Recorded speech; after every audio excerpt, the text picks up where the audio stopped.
I advise Beyonce to divorce Jay-Z as soon as possible because I'm ready to shoot a documentary about Jay-Z, and I guarantee it will outgrow. He's just afraid of 50 Cent. I want everyone to be clear. No one's scared of 50 Cent. Why is everyone having such a hard time? He ain't doing shit different. He lined up. 50 Cent is finally ready to pull back the curtain on the man who thought he was untouchable. While the world watches the Diddy situation unfold, 50 says the real story is sitting right next to him in the VIP section. Jay-Z is reportedly scrambling because this new documentary doesn't just look at the music. It looks at the bodies left behind. Let's see what happens when the King of New York loses control of the narrative. Oh, yeah, before I forget this, we talked about Jay. Proximity to Diddy. You don't think he knew anything? He's seemingly around Diddy. I don't know. That was a real suburb question. Yeah, I know, right? Proximity. And the proximity. Proximity. That's the SAT hit parade word. I learned that. Do you think he fucking knew all of the shit that was going on? Then that was like a... I don't want to incriminate myself. I know, but the way he said it, like I said, no matter how you answer that shit, you snitching. Yeah, exactly. That was a narc kind of question. Yeah. You asked the question like a fan. Hey, I grew up with white people. If there's one thing I know, it's how to get a black guy in trouble. But here's a great question. Yo, just give him the Happy Meal before you ask him to snitch, bro. You said, damn, it wasn't even drinking. Industry is whispering that proximity is the one thing you can't buy your way out of. 50 Cent isn't just throwing shots for fun. He's pointing out that being best friends with Diddy for decades comes with a price tag that might finally be due. What makes this theory interesting is how Jay-Z's entire image shifted right when things started getting heated. He went from the street's favorite to a safe, family man overnight. But 50 is reminding us that a clean suit doesn't mean a clean past. He's digging into the numbers and the history that Jay-Z tried to bury under a mountain of Grammys and corporate deals. Listen to how 50 breaks down the fake nerd persona Jay is using to hide. At that point, his safe presentation, even the glasses, what the glasses represent? Intelligence, right? A nerd, maybe? What are some of the things that come along with you being a nerd? Like, don't hit a guy with fly.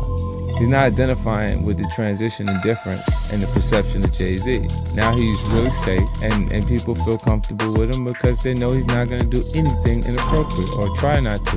Meanwhile, when he's saying he's not afraid of 50 Cent, why would you have to make that clear when no one's ever asked me if I'm afraid of Jay-Z?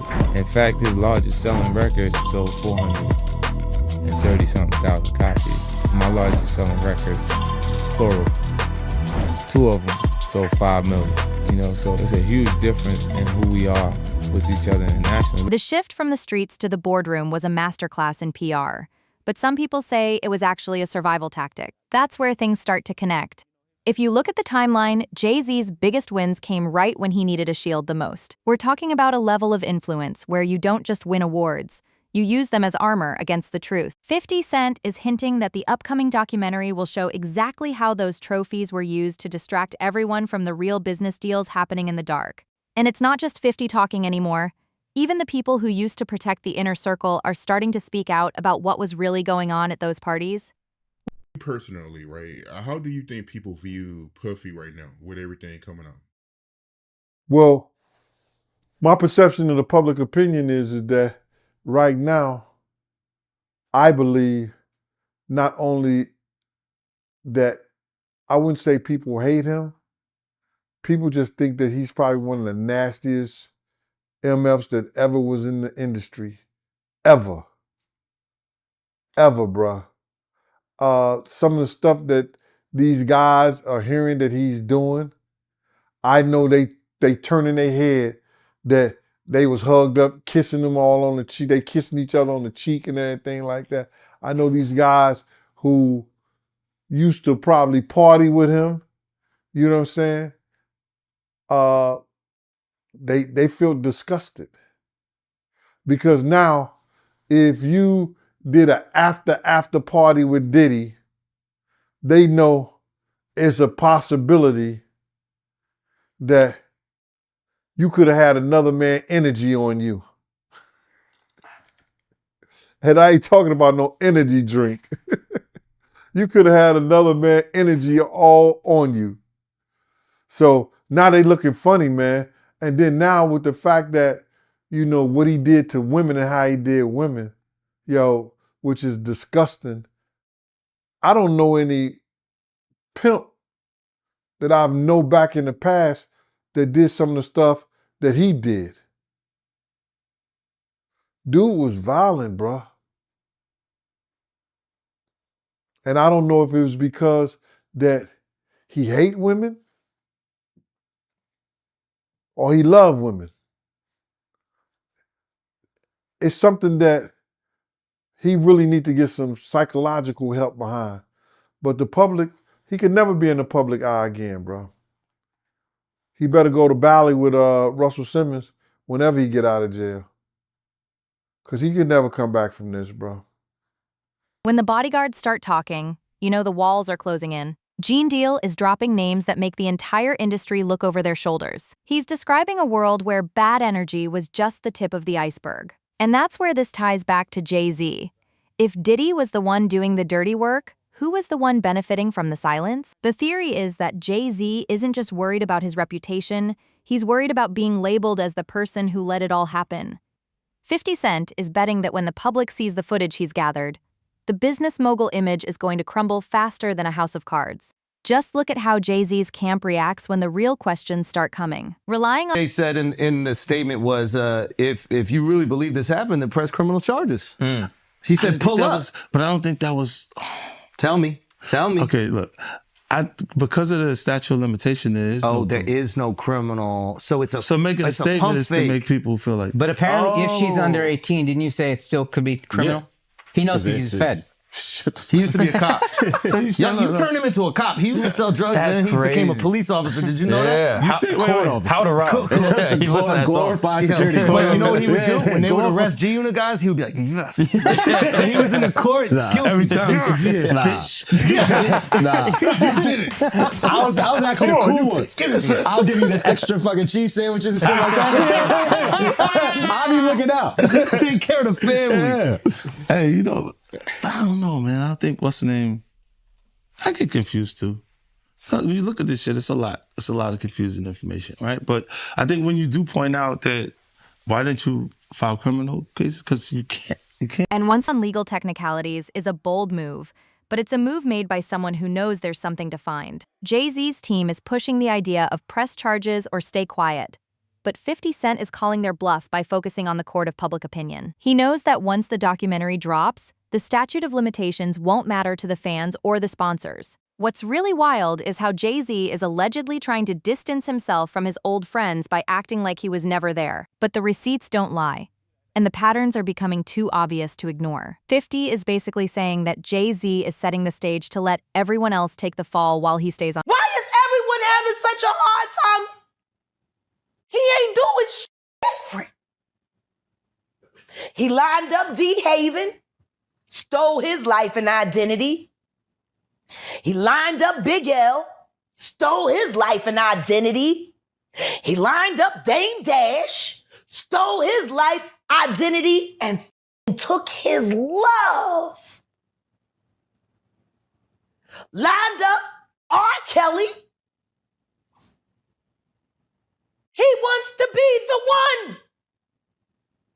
Yeah, shout out D-Haven. He actually hit us up, wanted to tell this story. You need to talk to D-Haven. Yeah, we need to talk to him. I told you that last. On top, the list of names is getting longer and the stories are getting darker. From D-Haven to Dame Dash, there is a trail of people who claim their lives were traded for Jay-Z's success. This is the real reason. Jay-Z is reportedly terrified. The documentary isn't just about Diddy. It's about the systematic removal of anyone who stood in the way of the throne. 50 Cent is framing this as a total takeover where identities were stolen and legacies were erased. If these claims are true, we aren't just looking at a rap feud, we're looking at a corporate hit list disguised as a music career. And wait until you hear what they're saying about the mysterious events surrounding some of the industry's biggest losses. Oh, yeah, before I forget this, we talked about Jay. Proximity to Diddy. You don't think he knew anything? He's seemingly around Diddy a lot. No, that was a real suburb question. Yeah, I know, right? Proximity. And the proximity. Proximity. That's the SAT hit parade word. I learned that. Do you think he fucking knew all of the shit that was going on? Then that was like a I don't want to incriminate myself. I know, but the way he said it, Like I said, no matter how you answer that shit, you snitching. That was a nice kind of question. You asked the question like a fan. hey, I grew up with white people, but one thing I know is how to get a black guy in trouble. But it's a great question. Yo, just give him the Happy Meal before you ask him to snitch, bro. He said, damn, it wasn't even drinking. Bringing up Aaliyah is the ultimate no-fly zone in hip-hop. But Gene Deal isn't holding back anymore. He's suggesting that the power dynamics in the early 2000s were far more sinister than we ever imagined. The idea that superstars were being moved out of the way to make room for others is a heavy claim that would destroy Jay-Z's legacy forever. 50 Cent knows that this is the kind of information that turns a documentary into a historical event. Jay-Z has spent decades building a legacy of black excellence. But if that foundation was built on these kinds of allegations, the fall will be legendary. That's where things start to connect with the women who were allegedly mistreated and then vanished from the spotlight. Allegedly, Sean Carter is responsible for enacting Hype Williams to put Aaliyah on a faulty plane to move her out the way as punishment for rejecting him, and so he could level up Beyonce, who was struggling. Let's just say allegedly that happened. Now I want you to think about 106th and Park with Mary J. Blige. Free, who is a victim of Sean Carter. Yeah. Mary J. Blige, who is a victim of Sean Combs, are sitting there talking about the death of Aaliyah amongst each other. Think about that. You got a Diddy victim, you got a Jay-Z victim, and you got a superstar gone. They know what happened. And yet, they had to sit there and have that conversation like they didn't know who did it. The mention of Kathy White and the imaginary medical issues is enough to send a chill down anyone's spine. When you see these patterns of people speaking out and then suddenly being silenced by fate, it stops looking like a coincidence. 50 Cent is making sure these names are front and center so they can't be brushed under the rug again. He's highlighting the fear that keeps people from coming forward. The fear that if you cross the king, there are real-world consequences. This isn't just gossip, it's a warning. Think of the power of that moment. Think about Claudia Jordan right now. Claudia Jordan don't ever mention my mother name. She mentioned it yesterday. Talking about why people are afraid to come forward. You mean like you? You was Diddy girl. Corey was Jay-Z girl. Why don't you claim your friend? Claudia. So, Jack, when you say... When I say Corey, I'm talking about Kathy White. Oh, yeah. That's what I was about to ask. Jay-Z's pregnant mistress, who died of an imaginary fucking aneurysm. Just like the woman who was best friends with Kim and Kimura, who wrote the book Bling and died as soon as it made the bestsellers list. 50 is showing the world that the terrified person in this story isn't the one making the documentary. It's the one who has to watch it. If the mission was truly to suppress an entire region's talent just to keep two men at the top, then the history of music has been a lie for 30 years. 50 Cent is positioning himself as the one who escaped the trap and is now coming back to burn it all down. He had to go all the way to the West Coast just to get a fair shot, because the gatekeepers in New York were allegedly closing every door. This documentary is 50's way of settling the score for everyone who didn't make it out. It's about more than just Diddy and Jay-Z. It's about the acceptable monsters we let run the industry while we were too busy dancing to the music. 50. Why do you believe that Jay and Puffy is close, even though Jay lawyer came out and said they're not? Because Jay-Z and Puff was given an assignment. And that was to destroy East Coast rap. And what I mean by that, and I know people gonna be like, yo, Gene is out of his mind and everything like that. Check this out, brother. Is that New York rappers was getting 800 to 1.2 million or some larger than that, and to sign with labels back then. And they was getting a lot of money to make albums and records. When they had guys down south that these labels was paying $250,000, $300,000 on record deals, and these guys was bringing back platinum albums and everything like that. So 50 Cent has always been a master of the long game, and it looks like his final move is finally happening. He's not just releasing a video, he's starting a conversation that the industry has been trying to avoid for decades. If Jay-Z is truly as terrified as the insiders say, it's because he knows that 50 doesn't care about the consequences. The king's path might be coming to a dead end, and the fallout is going to change everything we thought we knew about our favorite icons. But what do you think? Is 50 Cent finally going to be the one to bring the truth to light? Or is this just another chapter in the longest feud in hip-hop history? Drop your theories in the comments and stay tuned, because this story is just getting started. what they had to do was they had to keep New York rappers down. That's one reason, other than the Irv Gotti shit that 50 was going through and the poison they was putting in about 50, he had to go elsewhere to California or with Jay and not with Dre and Eminem to get a deal. They did not want East Coast rappers to get big. They were suppressing all new artists that was coming out of New York. Jay and Diddy was doing that.